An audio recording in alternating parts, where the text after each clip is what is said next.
Hindi start करेंगे आज। हिंदी हिंदी संपूर्ण निचोड़। संपूर्ण निचोड़ हिंदी का संपूर्ण निचोड़ इसमें रहेगा। हिंदी भाषा है अपनी, ठीक है। इसको संविधान के 17 भाग और 343 में अनुच्छेद में रखा गया है, ठीक है। ये राजभाषा है, राजभाषा हिंदी। हिंदी में पेपर सेट होगा और बहुत अच्छी तरीके से सेट होगा, ठीक है। बहुत ज्यादा पढ़ना है, केवल तैयार करना, बहुत ज्यादा घबराने की आवश्यकता नहीं, क्योंकि भाषा मातृभाषा हमारी हिंदी है। जो कुछ इसमें आएगा सब कुछ हमको समझ में आएगा, ठीक है। अंग्रेजी में हो सकता है दिक्कत हो, मैथ में दिक्कत हो सकती है, ठीक है, क्योंकि उसमें फार्मूला होते हैं और अंग्रेजी अपनी भाषा है नहीं, और इतने बड़े विद्वान लॉर्ड मैकाले तो हो ना जो सब कुछ समझ लोगे, ठीक है। तो इसमें सब कुछ समझाया होता है, और सेटअप बहुत करके अथवा करके आते हैं, उनको केवल एक ही करना है, ठीक है। अथवा वाले भी पता चला कर दिया और सब कर दिए, पता चला अपना खेत जोतने गए और साल में पड़ोस में देखा उनको जोत दिया खेत, ठीक है। तो तेल तुम्हारा फूकेगा, ये जान लो। दिक्कत तो नहीं है कोई, लेकिन नुकसान तुम्हारा होगा टाइम का, ठीक। तो ध्यान देना है। इसमें तो 20 देखो MCQ आ जाएंगे, ठीक है। कितने? 20 अंक। टोटल होगा 70 अंक का, ठीक है। 70 अंक का माइनस कितने हो जाएंगे? 20 अंक हो जाएंगे ऑब्जेक्टिव, ठीक है। ऑब्जेक्टिव में क्या क्या पूछेगा इस 20 अंकों में? लेखकों से संबंधित, ठीक है, और जो युग है उनसे संबंधित, द्विवेदी युग है, भारतेंदु युग है, छायावादी है, छायावदत्तर है। तो इस प्रकार के युग जितने हैं वो सब पढ़ लेने हैं। कौन सा लेखक किस युग से संबंधित है? जैसे हजारी प्रसाद द्विवेदी युग से संबंधित है, भारतेंदु हरिश्चंद्र भारतेंदु युग से संबंधित है, ठीक है। छायावादी से कौन है? महादेवी वर्मा संबंधित है, ठीक है। तो ऐसे ध्यान कर लेना है कौन किससे संबंधित है, और 20 नंबर का है। और रचनाएं तैयार कर लेना है, कौन सी रचना किसकी है। चिंतामणि रामचंद्र शुक्ल है, ठीक है। सागर सुसारावली साहित्य लहरी ये सूरदास की है। चिंतामणि रामचंद्र शुक्ल की है, ठीक है। मेरी यूरोप यात्रा ये डॉक्टर राजेंद्र प्रसाद अपने जो प्रथम राष्ट्रपति हैं देश के, ठीक है, वो हैं। तो इनको सबको देख लेना है, तब मिलाकर तुमको 20 अंक प्राप्त हो सकते हैं, ठीक है। ये ऑब्जेक्टिव होंगे, और आंसर शीट हमने बता दिया है कैसे भरना है। और उसमें 4 दिए होंगे, 4 में से एक को ही काला करना है, क्योंकि 3 गलत होंगे और एक सही होगा, ठीक है। तो 20 तुमको हल करने होंगे। वर्णात्मक तुम्हारे होंगे 50 अंक का, ये होगा वर्णात्मक, यही पेपर तुमको हल करना होगा। 20 अंक आपको करने हैं आंसर शीट पर, OMR शीट जो होगी, ठीक है, OMR, ये OMR शीट मिल जाएगी, उस पर ये पढ़ के आराम से करना है, ठीक है। बाकी जो वर्णात्मक हैं वो कॉपी पर मिलेगी, बेहतरीन कॉपी मिलेगी, ठीक है। 1000 रुपए खर्च किए हैं तो कॉपियां तो अच्छी ही मिलेंगी, ठीक है। अच्छी क्वालिटी की कॉपियां होंगी, उस पर लिखना है, ठीक है। और चाहे जैसे लिखें, जो तुमको पहले आ रहा है अच्छी तरीके से वही लिखना है। अब हिंदी में तो सीरियल से जा सकते हैं, क्योंकि हिंदी में सब कुछ आता होगा, कोई दिक्कत नहीं है, ठीक है। तो सबसे पहले हिंदी में क्या पूछेगा? सबसे पहले उसमें या वो डाल देंगे स्टेंजा, ठीक है। तो उसमें से छांट कर लिखो, या फिर आएगा पैराग्राफ, ठीक है, या तो आएगा पैराग्राफ आएगा। इससे या तो फिर उनका तुमको संदर्भ सहित व्याख्या करनी है, या तो फिर एक ही काम करना है, अथवा करके दिया होगा, ठीक है। दोनों में, काव्य में भी और गद्य में भी, या तो तुमको पैराग्राफ से छांट कर लिखना होगा, जो क्वेश्चन दिए होंगे उसके आंसर लिखने होंगे, या तो फिर संदर्भ सहित व्याख्या करनी होगी पहचान कर। जैसे कुसंग का ज्वार बड़ा भयानक होता है, ठीक है। कुसंग का ज्वार बड़ा भयानक होता है, ठीक है। ये सब स्टेंजा दे दिया जाएगा, और फिर कहेगा इसकी संदर्भ सहित व्याख्या करो, ठीक है। संदर्भ करना है, और संदर्भ प्रसंग प्रसंग भी संदर्भ संदर्भ में लिखा जाता है प्रस्तुत गद्यांश हमारी पाठ्य पुस्तक किसमें हिंदी के काव्य हिंदी के गद्य संकलन में संकलित, ठीक है। अब किससे लिया गया है कुसुम का ज्वार, ये है मित्रता, ठीक है, मित्रता से लिया गया है। इसके लेखक रामचंद्र शुक्ल हैं, आचार्य रामचंद्र शुक्ल हैं, ठीक है। ये संदर्भ हो गया। और प्रसंग में लिखना है, जिसके प्रसंग में कहा गया है कुसुम का ज्वार मित्रता के प्रसंग में क्या गया है उसके बारे में एक लाइन लिख देना है, ठीक है। तो हो जाएगा प्रसंग, ठीक है। और फिर व्याख्या कर देनी है, छोटा छोटा कम कम लिखना है, ठीक है। एक एक लाइन में, एक में संदर्भ हो जाएगा, एक में प्रसंग हो जाएगा और एक में व्याख्या हो जाएगी। कुसुम का ज्वार बड़ा भयानक होता है, ये बहुत अच्छा लिखा है आचार्य रामचंद्र शुक्ल ने मित्रता से, ठीक है। तो इससे पूछने की संभावना ज्यादा है मित्रता, ठीक है। कुसुम का ज्वार बड़ा भयानक होता है, जो चढ़ जाता है, जो संगत जैसी होगी वैसे ही उसका असर पड़ता है, डायरेक्ट उसका प्रभाव पड़ेगा संगति का। इसमें पूरा इसमें वर्णन किया गया है, ठीक है। तो इस हिसाब से लिख सकते हो, या तो फिर छांट कर लिखो, ठीक। अब दूसरा पूछेगा उसी का, ठीक है, पैराग्राफ, दूसरा पैराग्राफ, पैराग्राफ डाल देंगे काव्य संकलन का, ठीक है। काव्य संकलन का जैसे सूरदास से डाला गया अधरा न धरूं अधरा न धरूं, ठीक है, बांसुरी से संबंधित जो ये है वो इसमें डाल दिया जाता है, तो छोटा डाला जाएगा। तो ये सूरदास से संबंधित है, ठीक है। तो इसमें लिखना है प्रस्तुत काव्य हमारी पाठ्य पुस्तक, यह पद से लिया गया है, ठीक है।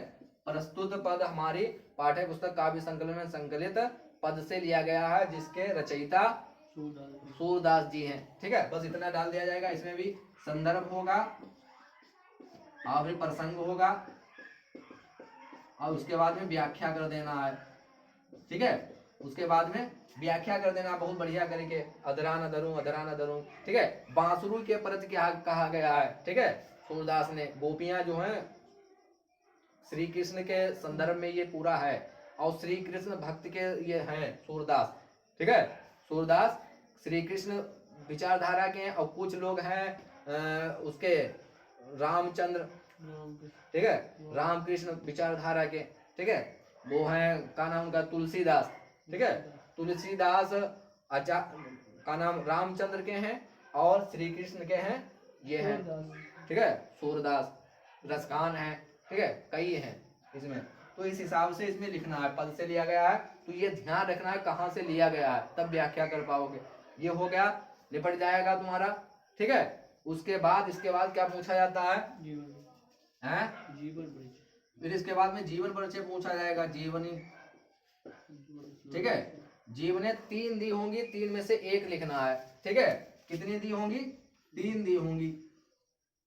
और ध्यान रखना है 1 2 तैयार कर लो, जैसे रामचंद्र शुक्ल हैं, रामचंद्र शुक्ल, और दूसरे पे डॉक्टर राजेंद्र प्रसाद, ये भी डॉक्टर राजेंद्र प्रसाद, ये बहुत ज्यादा इंपॉर्टेंट, ये भारत के प्रथम राष्ट्रपति भी हैं और भारत रत्न से भी सम्मानित हैं, ठीक है। तो आचार्य रामचंद्र शुक्ल ये कहाँ पैदा हुए हैं, 1884 में पैदा हुए हैं, जन्म हुआ है इनका, और 1941 में मृत्यु हो गई है, ठीक है। और पैदा कहाँ हुए हैं ये बस्ती जिले के अगौना नामक ग्राम में, ठीक है। गांव वालों ने ही सबसे ज्यादा तरक्की करी है, चाहे जिस क्षेत्र में हो, ठीक है, राजनीति के क्षेत्र में, काव्य के क्षेत्र में, गद्य के क्षेत्र में, पद के क्षेत्र में, ठीक है। तो ये कहाँ से है, बस्ती जिला अगौना, ठीक है, बस्ती है जिला और गांव है अगौना। मृत्यु 1941 में हो गई इनकी, ठीक है। इनकी कृतियां हैं वो ध्यान रखनी, चिंतामणि इन्हीं की है, ठीक है, चिंतामणि है। और एक जो इसमें संदर्भ प्रसंग पूछा जाता है वो आता है, तो इनकी कृतियां कौन सी, चिंतामणि हो गया, चिंतामणि भाग 1 व 2 है, ठीक है, 2 भाग हैं इनके, चिंतामणि भाग 1 व 2। और इसके बाद में मित्रता है इनकी, ठीक है, मित्रता है, ठीक है। तो इतना ध्यान रखना है। अब काव्य सौंदर्य पूछे, ठीक है, या इनसे और कुछ पूछे तो उसमें लिख देना है। बस इतना ध्यान रखना है, इनका जन्म कहाँ हुआ है और मृत्यु कब हुई है, ठीक है। अब कब जन्म हुआ है इतना ध्यान रखना है, उसमें डाल देना है और अच्छी राइटिंग में लिख देना है, कोई दिक्कत। फिर डॉक्टर राजेंद्र प्रसाद, ये 1884 में ही पैदा हुए हैं, जीरा देई बिहार में, ठीक है, छपरा बिहार। छपरा आरा, दिमाग खराब है तुम्हारा, छपरा आरा, ठीक है, छपरा में जन्म हुआ है। और 1963 तक इनकी मृत्यु हुई है, ठीक है। मृत्यु हुई कब है? 1963 में। और ये भारत के प्रथम राष्ट्रपति भी हैं, भारत के प्रथम राष्ट्रपति और भारत रत्न से भी सम्मानित हैं, ठीक है। तो इनकी गांधी जी के कदमों में, इन्हीं की है, गांधी जी के कदमों में, गांधी जी के कदमों में, ठीक है। अब चंपारण में गांधी जी, चंपारण में गांधी जी की देन, अब गांधी जी की देन, ठीक है। गांधी जी से संबंधित ज्यादा रहे, मेरे बापू जी, ठीक है, बापू जी। और यूरोप यात्रा, ठीक है, यूरोप यात्रा। और एक आत्मकथा भी है, क्या नाम उसका है? आत्मकथा एक है, ठीक है। तो ये 2 4 6 इनकी कृतियां लिख देनी है, ठीक है। तो ये हो जाएंगी जीवनी। तो या तो ये लिखना है या तो फिर ये लिखना है, तीसरी अगर दी जाए तो तीसरी लिख देना है, ठीक है। जयशंकर प्रसाद की अगर पूछी जाए तो जयशंकर प्रसाद की लिख देना है, ठीक है। और राष्ट्रीय कवि मैथिली शरण गुप्त हैं, ठीक है। कौन है? हाँ, राष्ट्र कवि मैथिली शरण गुप्त, हाँ। तो ध्यान रखना है। उसके बाद में जीवनी 2 काव्य की होगी, ठीक है। ये तो गद्य की हो गई, और फिर होगी काव्य। काव्य। काव्य से पूछे जाएंगे, सूरदास हैं, सूरदास जी, सूरदास। और उसके बाद में गोस्वामी तुलसीदास हो सकते हैं, और भी हैं बिहारी लाल, गोस्वामी, तुलसीदास, रसखान है, कई है इसमें, ठीक है। सूरदास का जन्म जो हुआ है 1478 में हुआ है। कहाँ हुआ है?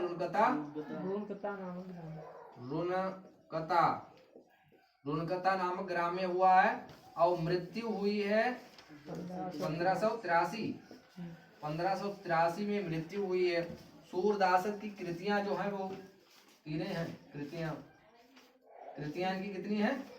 3 कृतियां हैं, सूर सारावली, सूर सारावली, साहित्य लहरी, ठीक है। ये हो जाएगा इनका हिसाब किताब। सूरदास ये जन्मांध माने जाते हैं, लेकिन कुछ लोगों का कहना ये भी है कि इतना सुंदर वर्णन जो श्री कृष्ण के प्रति ने किया है, ठीक है, तो ऐसा वर्णन लग रहा है कि ये होंगे नहीं जन्मांध, ठीक है, बाद में अंधे हो गए होंगे, ठीक है। बहुत अच्छे उन्होंने लिखे हैं लेख सूरदास जी ने। हाँ, मेरो मन अनंत कहाँ सुख पावे, जैसे पक्षी उड़ जहाज से फिर जहाज पर आवे, ठीक है। ये इन्होंने ऐसे हिसाब से लिखा है श्री कृष्ण के प्रति कि मेरा मन इनके अलावा कहीं नहीं लगता है, और कहीं दूसरी जगह मन जाता भी है तो फिर वापस वहीं पर आ जाता है, ठीक है। तो ऐसे ये पद इनसे आने की संभावना है, ठीक है। अब गोस्वामी तुलसीदास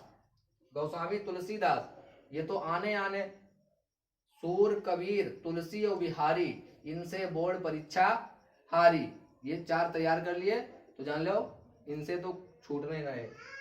गोस्वामी तुलसीदास का जन्म कब हुआ है? तुलसीदास का जन्म 1532, इनका जन्म 1532, इनके संदेह भी है, 1532 में है जन्म, और 1623 में इनकी मृत्यु है, 1623 मृत्यु है, ठीक है। और जन्म इनका तुलसीदास का कहाँ हुआ है? राजापुर बताया गया है, ठीक है। और इनकी कृतियां हैं, कई हैं कृतियां। रामचरितमानस इनकी बहुत फेमस कृति है, श्री रामचरितमानस, मानस, ठीक है। और बरवे रामायण है, बरवे रामायण रामायण। वैराग्य संदीपनी है, वैराग्य संदीपनी है। दोहावली दोहावली है, कवितावली है, दोहावली और कवितावली है, कवितावली है, गीतावली है। ठीक है, तो ये बस इतनी लिख देनी है। ठीक है, तो ये है इनकी कृतियां, किनकी हैं? गोस्वामी तुलसीदास। ठीक है, तो इनके बारे में बहुत कुछ लिख सकते हो, क्योंकि ये अपनी पत्नी से इतना प्रेम करते थे कि इनकी पत्नी चली गई मायके माँ, और ये भेगत बरसत माँ पहुंच गए ससुराल अपनी। ठीक है, तब जब भेगत पहुंच गए ससुराल माँ कि इनने सोचा कि घर में तो है नहीं, अब जाए ससुराल माँ, भेगत में पहुंच गए बरसात माँ। तो इनकी पत्नी ने बहुत खरी खोटी सुनाई, लाज न आवत आपको दौड़े या हूँ साथ, और धिग धिग ऐसे प्रेम को क्या कहूँ मैं नाथ। ठीक है, और बस जय सनक सवार हो गए, अब संन्यास ले लिया भैया। यानी भीगत भागत में पहुंच गए कहाँ? मायके है, और ऊपर से फटकार पड़ी इनकी तुलसीदास की, तो उन्होंने सब छोड़ दिया, त्याग दिया सब कुछ, संन्यास ले लिया। आज जब संन्यास हुए तो फेमस हो गए हैं, संन्यास लिया जैसे वैसे ही फेमस हो गया, वैसे कोई पूछता नहीं था हैं। और जब बिक गए तो फिर लाजवाब हो गए। तो पहले किसी ने पूछा नहीं, और जिसके बाद संन्यास ले लिया तो फिर देखो कहां से कहां पहुंच गए। ठीक है, तो इनके बारे में ये लिख सकते हो। ठीक है, गोस्वामी तुलसीदास, इनकी 2-3 पत्नियां थी। ठीक है, हाँ ध्यान रखो, बस ध्यान रखना है बस।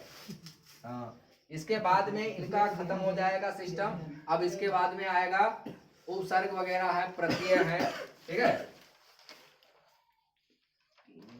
4 नंबर पर ये खत्म हो जाएंगे। उसके बाद आएंगे उपसर्ग, उपसर्ग। ठीक है, उपसर्ग आते हैं, प्रत्यय आते हैं। अब ये फ्री के नंबर होते हैं, इसमें करना कुछ नहीं होता है। ठीक है, उपसर्ग ये पहले लिखा जाता है और प्रत्यय बाद में। जैसे परित्याग होता है, परित्याग, परित्याग है। ठीक है, तो इसमें परि उपसर्ग है और प्लस त्याग, तो इसका हो जाएगा परित्याग। ठीक है, ये पहले जो जोड़े जाते हैं, पूरा जो है वो शब्द बनना चाहिए। ठीक है, और प्रत्यय बाद में जोड़े जाते हैं। जैसे माँ छोड़ देगा तो लिखा होगा, तो इसका महत्व हो जाएगा। ठीक है, ठीक है, महत्व हो जाएगा, तो दिया है। और पढ़ाई, जैसे पढ़ाई, पढ़ाई ऐसे लिखा जाता है, पढ़ाई, पढ़ और प्लस आई। ठीक है, तो पढ़ और प्लस आई, ये प्रत्यय में बाद में आई जोड़ दिया जाता है, तो ये प्रत्यय है। और ये जो है ये वाला परि, ये वाला नहीं, परि वाला ये उपसर्ग है, उपसर्ग, और ये वाला प्रत्यय है। ठीक है, ये प्रत्यय है। ऑप्शनल आए तो भी बता देना है। पढ़ाई में कौन सा प्रत्यय है? पढ़ प्लस आई, पढ़ाई। कढ़ाई दिया होता है, आवट दिया होता है, जैसे बनावट, बनावट। ठीक है, तो बना और प्लस वट अलग अलग है। ठीक है, बना प्लस आवट, बना वट। ठीक है, तो आगे वाला काट दिया जाएगा, वही है प्रत्यय। ठीक है, वही है प्रत्यय। ठीक है, जैसे किताब है, किताब, की प्लस ताब। ठीक है, इसमें की क्या होगा? ये होगा उपसर्ग। ठीक है, उपसर्ग पहले लगे होते हैं और प्रत्यय बाद में लगे होते हैं, तो इनका ध्यान रखना है, उपसर्ग और प्रत्यय का। और तुम्हारे संधि पूछी जाएगी। ठीक है, संधि पूछी जाएगी। संधि में स्वर संधि होगी। ठीक है, स्वर संधि ही पूछी जाती है, 5 प्रकार की होती है, लेकिन उसमें कितनी दी है? दीर्घ संधि में एक दीर्घ संधि होती है। ठीक है, दीर्घ संधि है। ठीक है, दीर्घ संधि में क्या होता है? दीर्घ हो जाता है, जैसे विद्यालय, जैसे विद्यालय। इसका संधि विच्छेद करोगे तो विद्या आएगा और प्लस आलय आएगा। ठीक है, विद्या प्लस आलय तो विद्यालय, ठीक है। तो इसमें क्या हो रहा है, दीर्घ हो रहा है, ठीक है, लंबा हो रहा है, खींच रहा है, ठीक है। और वृद्धि में एक और एक, जैसे वृद्धि पूछी जाए, वृद्धि, वृद्धि में एक और प्लस एक तो क्या हो जाएगा, एक एक, एक एक। यहाँ मात्रा की वृद्धि हो रही है, ऐसे वाले सब जहां पकड़ लो ये वृद्धि संधि है, ठीक है, पकड़ लो वृद्धि संधि है। तो दीर्घ है, वृद्धि है, और एक पूछी जाती है यड़ संधि, ठीक है। कौन सी, यड़ संधि, यड़ संधि। यड़ संधि में क्या होता है, यड़ संधि में आधा आधा ता होगा, यादा कोई सब आधा उसमें जुड़ा होगा, ठीक है। प्रत्युत्तर जैसे होता है, प्रत्युत्तर, ठीक है, इसमें आधा ता है, परे प्लस उत्तर, ठीक है, प्रति उत्तर। तो आधा शब्द जहां मिले जान लो यड़ संधि है। अयाद संधि होती है, जैसे पावक, पावक, पौ प्लस अक होता है, पौ प्लस अक, तो इसका हो जाएगा पावक, ठीक है, पावक है, ठीक है। इस प्रकार के शब्द जो होते हैं उनमें कौन सी होती संधि, इसमें कौन सी होती है, अयाद, अयाद संधि होती है, ठीक है। और इस प्रकार की यड़ हो गई, और एक होती है कौन सी, यही है तीन चार, व्यंजन संधि होगी नहीं इसमें। समास विग्रह होता है, ठीक है, समास विग्रह होता है, समास विग्रह, ठीक है। समास विग्रह बहुत सरल आएगा परीक्षा में, समास विग्रह तुम्हारा बहुत सरल होगा, कौन टेंशन लेने की आवश्यकता नहीं है। और हिंदी में टेंशन कौन लेगा, हाँ, हिंदी में जो फेल हो जाए उसको तो भारत से निकाल दो बाहर, भैया हिंदी में कैसे फेल हुई है, हिंदुस्तान में रह के हिंदी में कैसे फेल हुई है। गणित में चलो ठीक है, अंग्रेजी में चलो, लॉर्ड मैकाले की अंग्रेजी है, लेकिन हिंदी में कैसे फेल हुए। नाज भाषा है, भाषा कौन सी है, घर में जो बोली जाती है तो भाषा है। हिंदी इतनी सरल भाषा है और फिर भी तुम इसमें फेल हो गए हैं, तो तुम्हें तो तड़ी पार होना चाहिए। बहुत सरल है। अब बताओ, इसका वर्णन कोई भी कर सकता है, गणित वाला टीचर हो चाहे विज्ञान वाला टीचर हो, कोई दिक्कत नहीं।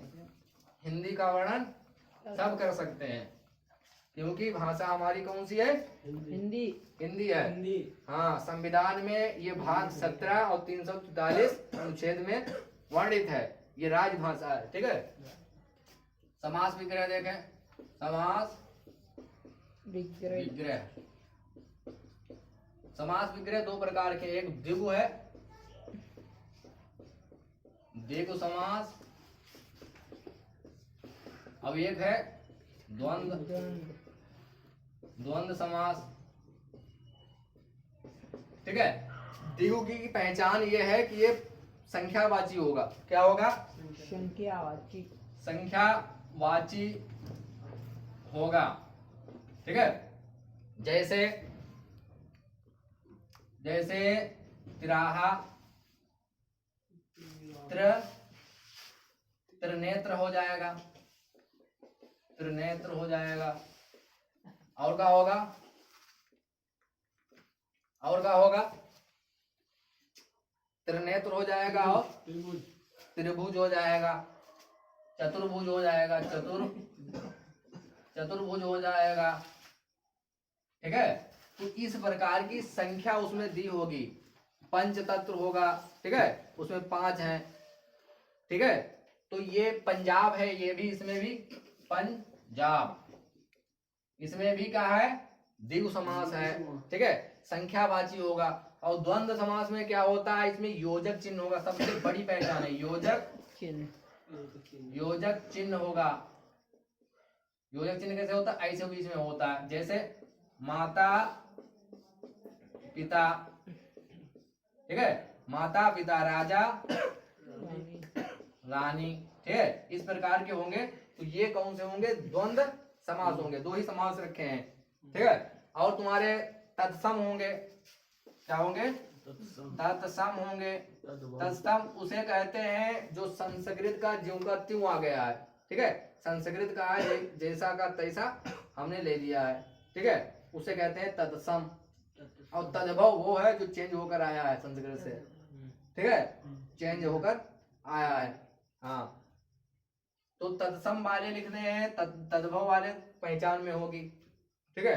उसके बाद में क्या पूछा जाता है तुम्हारे इसमें, तत्सम हो गया, विलोम शब्द हो गया, विलोम शब्द पूछे जाएंगे। विलोम शब्द को मालूम है उल्टा होता है, ठीक है, उल्टा होता है, ऊपर का नीचे, नीचे का ऊपर, दाएं का बाएं, ठीक है, ऐसे शब्द होते हैं, ये होते हैं विलोम। और पर्यायवाची भी पूछे जाते हैं। पर्यायवाची एक शब्द के अनेक रूप होते हैं, ठीक है, जैसे जल है, ठीक है, जल को पानी भी कहते हैं, नीर भी कहते हैं, ठीक है, तो ये सब पर्यायवाची हैं, ठीक है। उसके बाद में संस्कृत में पूछा जाएगा, ठीक है, संस्कृत। संस्कृत में एक तो श्लोक तुमको याद रखना है, एक श्लोक एक याद करना है, और जो उसमें ना आया हो पेपर में वही तुमको छाप देना है, ठीक है। और इसमें स्टेंजा दिया होता है, उसको हिंदी में कन्वर्ट करना होता है, ठीक है, संस्कृत से हिंदी में कन्वर्ट करना होगा। और हिंदी में करना बहुत आसान है, और प्रश्न उत्तर दो दिए होंगे, उनके दो वर्क करने हैं, बाकी और कुछ इसमें नहीं पूछा जाएगा, ठीक है। और उसके बाद में क्या आएगा तुम्हारा, इसके बाद में तुम्हारा आएगा क्या है, मातृभूमि के लिए, ठीक है, मातृभूमि के लिए, ठीक है, मातृभूमि के लिए चंद्रशेखर आजाद का पूरा चरित्र पता होना चाहिए। चंद्रशेखर आजाद का पूरा सिस्टम उनको लिख देना है, ठीक है। तृतीय सर्ग बलिदान का पूछा जाए तो बलिदान अल्फ्रेड पार्क पहुंच जाना सीधे इलाहाबाद, ठीक है, पूरा वर्णन कर देना है। और अंग्रेजों से मुठभेड़ करते हुए, ठीक है, अब उनके हाथ नहीं आया, जब लास्ट वाली गोली बची अपने ही लगा ली, लेकिन उनके हाथ नहीं आया। और ये चंद्रशेखर आजाद ये कांड जो हुआ था, काकोरी कांड, इसमें शामिल थे, ठीक है। और 27 में पहले ही फांसी हो चुकी थी 3 लोगों को, अशफाकुल्ला खां है, राम प्रसाद बिस्मिल है, ठाकुर रोशन सिंह है, राजेंद्र लाहिड़ी हैं, तो ये सब इसमें 14-15 लोग शामिल थे, ठीक है, इस कांड में।